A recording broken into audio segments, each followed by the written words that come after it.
জাতীয় ঐকমত্য কমিশনের ১৩৮টি প্রস্তাবের সাথে একমত জানিয়েছে গণসংহতি আন্দোলন। দলটির প্রধান সমন্বয়কারী জোনায়েদ সাকি বলেছেন, জাতীয় নির্বাচন ছাড়া সংবিধান ও সংবিধান সংশ্লিষ্ট বিষয়ের সংস্কার সম্ভব নয়। প্রধানমন্ত্রীর মেয়াদ, উচ্চকক্ষের কাঠামো, তত্ত্বাবধায়ক সরকার ব্যবস্থা সহ বেশ কিছু বিষয়ে প্রস্তাবও দিয়েছে দলটি। ফারজানা আক্তারের প্রতিবেদন। চলমান সংস্কার নিয়ে দেশের রাজনৈতিক দলগুলোর সাথে ঐকমত্য গড়তে ধারাবাহিক সংলাপ করে আসছে জাতীয় ঐকমত্য কমিশন। গুরুত্বপূর্ণ সুপারিশের বিষয়ে দলগুলোর কাছ থেকে লিখিত মতামত নেয়ার পর গত ২০ মার্চ থেকে চলছে সংলাপ। দেশের নিবন্ধিত ৩৯টি দলের মধ্যে বিএনপি, জামায়াত, এনসিপি সহ বেশিরভাগ দলের সাথেই এরই মধ্যে বৈঠক সম্পন্ন হয়েছে। সুপারিশগুলো আছে সেগুলো আপনাদের সামনে। রোববার গণসংহতি আন্দোলনের সাথে বৈঠকে বসে কমিশনের সহসভাপতি ডক্টর আলী রিয়াজ বলেন, দেশের নানা ক্ষেত্রে পুঞ্জীভূত সংকট উত্তরণে সংস্কার কমিশন প্রতিবেদন দিয়েছে যে ঐক্যের মাধ্যমে ফ্যাসিবাদের পতন ঘটেছে সেই ঐক্য বজায় রাখতে হবে। দীর্ঘদিন ধরে বাংলাদেশে যে পুঞ্জীভূত সংকট তা মোকাবেলা করার একটি চেষ্টা, শুধুমাত্র এই সংস্কার কমিশনের প্রতিবেদনগুলো বাস্তবায়নই যথেষ্ট নয়। সেই জন্য দরকার একটি গণতান্ত্রিক রাষ্ট্রের কাঠামো তৈরি করা, গণতন্ত্রের চর্চা করা, গণতন্ত্রের শক্তিগুলোকে একত্রিত থাকা। গণসংহতি আন্দোলনের প্রধান সমন্বয়কারী জোনায়েদ সাকি বলেন, সংবিধান ও সংবিধান সংশ্লিষ্ট বিষয়গুলোতে নির্বাচন ছাড়া সংস্কার সম্ভব নয়।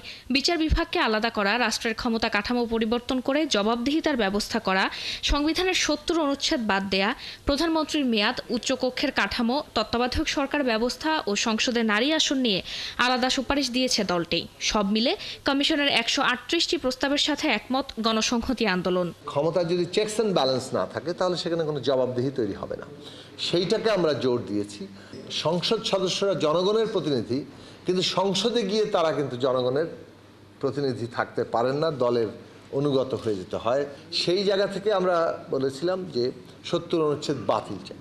রাজনৈতিক দলগুলোর ঐকমত্যের ভিত্তিতে জুলাই সনদ তৈরি হবে, আর যেসব বিষয়ে দ্বিমত থাকবে সে বিষয়ে জনগণের রায় নেয়ার পক্ষে গণসংহতি আন্দোলন। যেগুলো বিষয়ে কোনোভাবেই আর ঐকমত্য হবে না সেই সব প্রশ্নকে আমরা বলেছি যে এটা জনগণের কাছে নিয়ে যেতে হবে।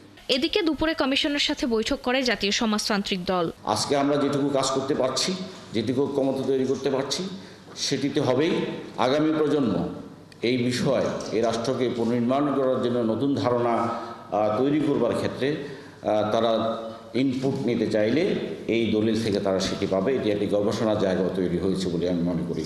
দলটির সাধারণ সম্পাদক মনে করেন, রাষ্ট্র পুনর্নির্মাণে কমিশনের জাতীয় সনদ একটি ঐতিহাসিক ভূমিকা রাখবে।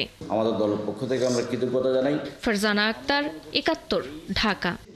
পেহেলগামে সন্ত্রাসীদের কাপুরুষতা প্রকাশ পেয়েছে বলে মন্তব্য করেছেন ভারতের প্রধানমন্ত্রী নরেন্দ্র মোদী। তিনি বলেছেন, হামলাকারীরা কাশ্মীরের ধ্বংস চায়। এই কঠিন সময়ে দেশকে ঐক্যবদ্ধ থাকার আহ্বান জানিয়েছেন তিনি।